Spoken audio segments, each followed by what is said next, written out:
Al-Fatihah. Bismillahirrahmanirrahim. An Aisyah dan dari Sayyidah Aisyah radhiyallahu ta'ala anha. Anan Nabiya sungguhnya baginda Nabi Muhammad sallallahu alaihi wasallam kana adalah yad'u beliau berdoa biha ulail kalimati dengan kalimah-kalimah itu, kalimah-kalimah ini. Allahumma inni a'udzubika min fitnatin nar. Allahumma ya Allah, inni sungguhnya aku a'udzubika minta perlindungan dengan Engkau min fitnatin nar dari fitnahnya neraka, dari fitnahnya neraka.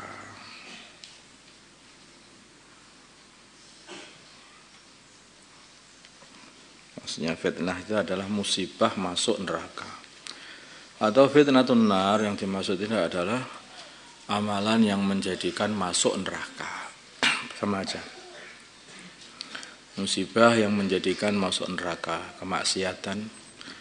Atau fitnatun nar adalah musibah masuk neraka, yang neraka itu sendiri. Wa adzabin nar dan dari siksa neraka. Kalau melihat di sini ada siksa neraka, berarti fitnatun nar itu adalah yang menyebabkan yaitu orang itu masuk neraka. Amin syarril ghina dan aku minta perlindungan kepada Engkau dari jahatnya, dari keburukannya kaya. Nah, orang itu kalau banyak harta itu biasanya akan banyak keburukan-keburukan. Senang harta, banyak harta, senang harta. Senang harta akan datang nanti sifat bakhil.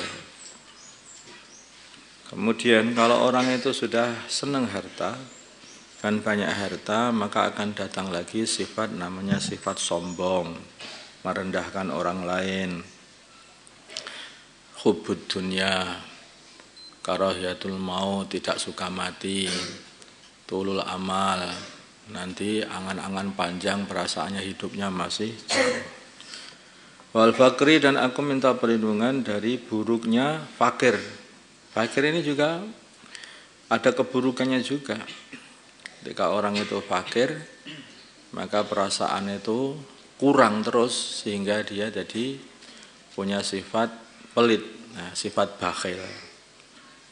Kemudian karena dia ini fakir, maka dia akan jauh dari sifat syukur.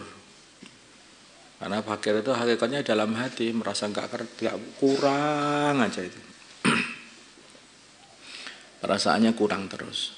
Kemudian juga tidak akan terima pada sifat-sifat lagi, yaitu enggak terima dengan takdir Allah, keputusan-keputusan Allah. Merasa Allah enggak adil dan sebagainya. Rasa fakir itu. Kemudian juga ada rasa rendah diri, rasa macam-macam. Makanya Nabi minta perlindungan dari ini. Rawahu meriwayatkan hadis Abu Dawud wa Tirmidzi wa qala hadisun hasanun sahih. Wa qala dan Imam Tirmidzi berkata hadisun, ini hadis adalah hadis hasanun yang hasan, sahihun yang sahih. Wa hada dan hadis ini lafdhu Abi Dawud, lafadznya hadisnya Abu Dawud. Wa an Ziyad bin Ilaqah dari Ziyad ibn Ilaqah an ammihi dari pamannya Ziyad. Wa dan ammu Ziyad Qutbah bin Malik adalah Qutbah bin Malik radhiyallahu taala anhu. Qala berkata Qutbah, kana adalah an-nabiyyu baginda Nabi Muhammad sallallahu alaihi wasallam yaqulu, beliau berdoa, Allahumma ya Allah, ini aku minta perlindungan, sesungguhnya aku minta perlindungan dengan Engkau minal mungkaratil akhlak, dari akhlak-akhlak yang mungkar, akhlak yang tidak benar, yang tidak pantas, yang tidak sesuai mungkar itu. Sedangkan Nabi kita ini adalah Nabi akhlak, dipuji-puji oleh Allah sebagai orang yang akhlaknya terbaik. Wa innaka la'ala khuluqin azim. Engkau ini wahai Muhammad sungguh mempunyai akhlak yang agung, sehingga mempunyai sifat sabar, sifat hilm, sifat punya hikmah, punya sifat yaitu itu disebutkan laqad ja'akum rasulun min anfusikum azizun 'alaihi ma 'anittum. Melihat orang-orang iman itu dalam kondisi kesulitan, itu sakit hatinya baginda Nabi itu. Berat begitu. Saking mikirnya teman-temannya. Itu akhlak Nabi. Harisun 'alaikum bil mu'minina raufur rahim. Itu sifatnya baginda Nabi itu. Jadi sayang, lembut kepada orang-orang yang beriman. Itu akhlak. Sebaliknya kalau mungkaratul akhlak itu akhlak yang orang itu aja melihat itu merasa mengingkari, terus enggak benar nih, enggak benar. Rasa tega, tidak ada kasih sayang, kebalikannya itu semuanya. Sombong, wal a'mali dan amalan-amalan yang mungkar. Tentu saja amalan yang mungkar, amalan yang tidak diridai oleh Allah. Wal ahwa'i dan kesenangan nafsu yang mungkar, yang tidak diridai oleh Allah. Karena kadang-kadang kesenangan nafsu itu juga ada yang diridai oleh Allah, ada yang tidak juga. Kalau sesuai dengan agama, ya diridai oleh Allah. Kayak pengen menikah, ini kan diridai oleh Allah. Sesuai dengan nafsu, enak tapi dapat pahala. Itu makanya sampai ada yang mengatakan amalan paling ikhlas itu apa? Ya. Tapi kebanyakan nafsu ini karena dorongan dari hawa ini adalah dorongan dari nafsu.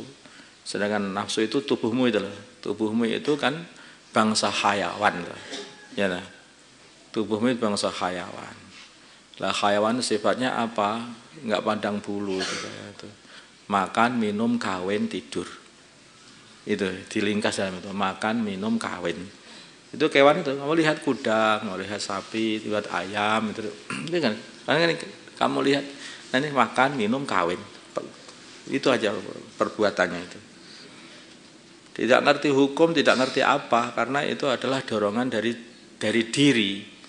Kemudian seseorang ini akan jadi bijak kalau dia punya akal, sehingga nafsunya ini bisa dikendalikan. Pengen kawin, maka akhirnya ikut agama, nikah, bilang sama orang tuanya, lamaran, diterima, terus dinikah, terus diopeni, gitulah gitu. Paham? Itu jadi baik. Itu yang nyetir nafsu itu akal. Pengen makan, mau makan habis-habisan, nanti akal menjaganya. Jangan makan banyak-banyak, jangan israf dalam makanan. Kulu wasrobu wala tusrifu. Jangan sampai berlebihan. Ketika berlebihan, ini sakit sana, sakit sini. Ketika banyak makan, banyak kentut, perut penuh, tidak bisa bangun tidur untuk tahajud, tidak bisa, malas semuanya perbuatan taat. Nah, akal yang mengatur, kemudian dia makannya secukupnya, dibuat puasa Senin, Kemis, puasa Daud. Nah inilah. Makanya itu juga waqala dan Imam rawahu Tirmidzi waqala dan berkata Imam Tirmidzi hadisun hasan. Wa an Syakal ibn Humaid dari Syakal ibn Humaid radhiyallahu ta'ala anhu qala berkata Syakal qultu aku berkata ya Rasulullah wahai Rasulullah sallallahu alaihi wasallam alimni ajarilah aku doaan doa. Qala bersabda baginda Nabi Muhammad sallallahu alaihi wasallam kalau katakanlah wahai Syakal Allahumma ya Allah inni a'udzubika min syarri sam'i. Ini sungguhnya aku a'udzubika minta perlindungan dengan engkau min syarri sam'i dari kejahatan pendengaranku. Karena pendengaran ini juga bisa jahat juga. Karena kadang-kadang orang itu suka mendengar keburukan-keburukan orang lain, benar atau salah enggak diperhitungkan, didengar kemudian disampaikan kepada orang lain. Nah, itu jadi habis. Min syarri basari dari keburukan penglihatanku, penglihatan yang seharusnya dibuat untuk membaca Al-Quran, dibuat untuk melihat kebaikan orang lain, malah melihat keburukan orang lain, melihat kemaksiatan. Wa min syarri lisani, dan dari keburukan lesanku. Lesan seharusnya dibuat untuk berzikir, membaca Quran, amar ma'ruf nahi 'anil munkar, malah dibuat untuk menggunjing orang Islam, membuat namimah, perpecahan, adu domba, ya berkata bohong. Nah, maksud itu. Wa min syarri qalbi, dan dari buruknya hatiku, suudzon kepada orang, sombong dan sebagainya, itu penyakit-penyakit hati. Wa min syarri maniyyi, dan sayang keburukan farjiku, bermakna mani juga bermakna mani juga mani, atau mani bermakna farji. Wa min syarri maniyyi, dan keburukan maniku, maksudnya meletakkannya di tempat yang tidak halal.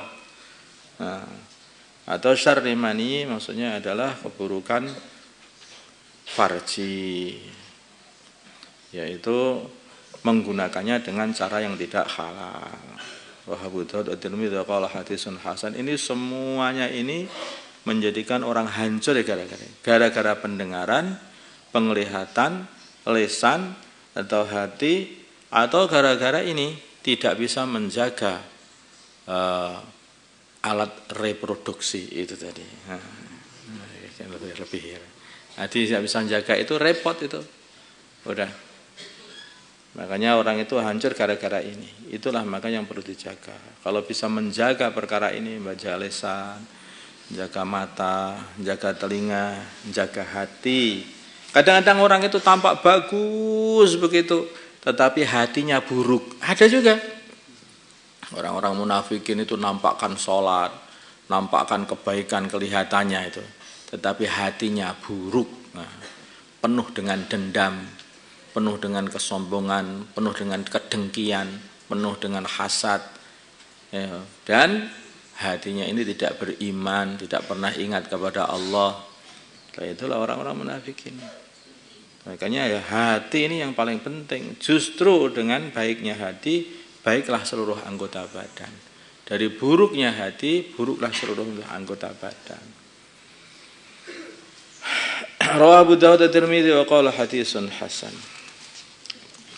Wa ana Anas, dari Sayyidina Anas radhiyallahu taala anhu, anna nabiyya, sungguhnya baginda Nabi Muhammad sallallahu alaihi wasallam, karena adalah yaqulu, beliau bersabda, Allahumma ya Allah, inni sungguhnya aku a'udzubika, minta perlindungan dengan engkau, minal barosi, dari penyakit belang.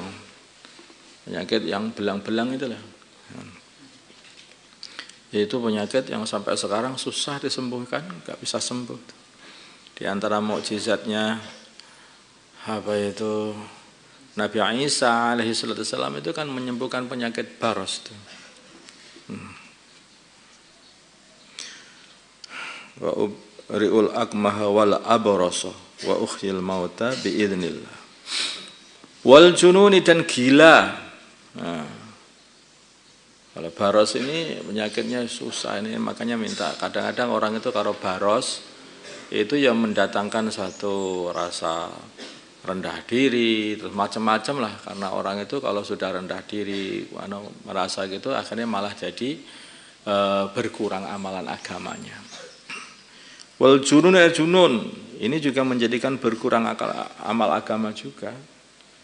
Nah, orang itu gila lah, namanya gila, malah dibuat mainan anak-anak kecil.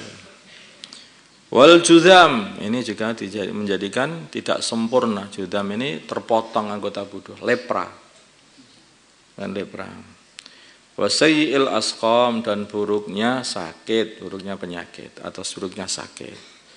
Ya, sakit lumpuh atau sakit buta, sakit ini untuk penyakit yang buruk gitu. Maka minta perlindungan dari sayil asqam. Jadi orang itu seperti apapun, yang terbaik adalah kesehatan. Dan kesehatannya ada dengan cara menjaga makanan, menjaga olahraga mungkin, aktivitas fisik. Kemudian juga yang paling penting adalah dengan menjaga doa. Nah, doa ini. Sekarang dokter bilangnya ini jangan makan ini, jangan makan itu. Ahli olahraga, kamu harus olahraga setiap hari begini, begitu. Sing ahli makanan nggak boleh makan ini, nggak boleh makan itu, ini bahaya, ini kolesterol, ini ada. Satu pun nggak ada yang menyarankan berdoalah Allahumma inni a'udzubika minal bar. Nggak ada yang menyarankan. Nah, lah di antaranya itu ayatul khirs itu kata para ulama itu kalau kamu istiqomah baca kamu tidak akan kena penyakit yang aneh-aneh. Istiqomah itu dihafalkan istiqomah 2 kali setiap hari pagi petang habis sholat subuh habis sholat asar atau habis sholat subuh habis sholat maghrib itu dibaca ayatul khirs itu menjaga diri dari penyakit, jaga diri dari musuh, jaga harta termasuk semua penjagaan maka itu dibaca. Kalau dibaca bagi yang merintis-rintis pondok, ya jaga pondoknya biar awet sampai hari kiamat begitu. Nah, makanya itu dibaca ayat khirs itu. Rawahu Abu Dawud wa isnadin sahih dengan sanad yang sahih.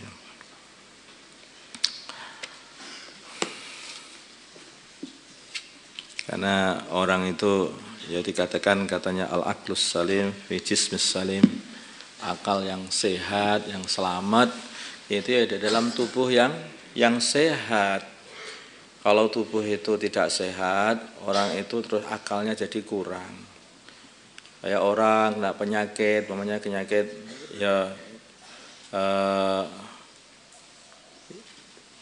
gula, namanya diabetes begitu. Nanti akan ada kecenderungan yang berbeda dengan orang yang normal. Banyak marah gitu. Itu gampang tersinggung. Jadi kalau orang mungkin penyakit darah tinggi, mungkin jadi sedih atau bagaimana, ya ada satu akhlak yang jadi berubah karena satu penyakit itu. Para anbiya itu dalam kondisi panas, dingin, sakit, sehat itu stabil itu akhlaknya itu. Inilah kalau kamu ini kan ya kita inilah. Ini biasanya ya ketika sudah sakit perut saja, Assalamualaikum, kenapa salam-salam? Udah aneh langsung, apalagi sakit gigi, ditanya itu nempeleng orang. Nah ini makanya jadi akhlak jadi aneh. Mintalah kesehatan, kalau orang itu kesehatan itu menjadikan orang itu jadi sehat pula akalnya. Sedangkan orang itu kalau banyak penyakit, juga akhirnya orang berpikirnya nggak bisa pas karena setengah menahan sakit gitu. Setengahnya menahan sakit.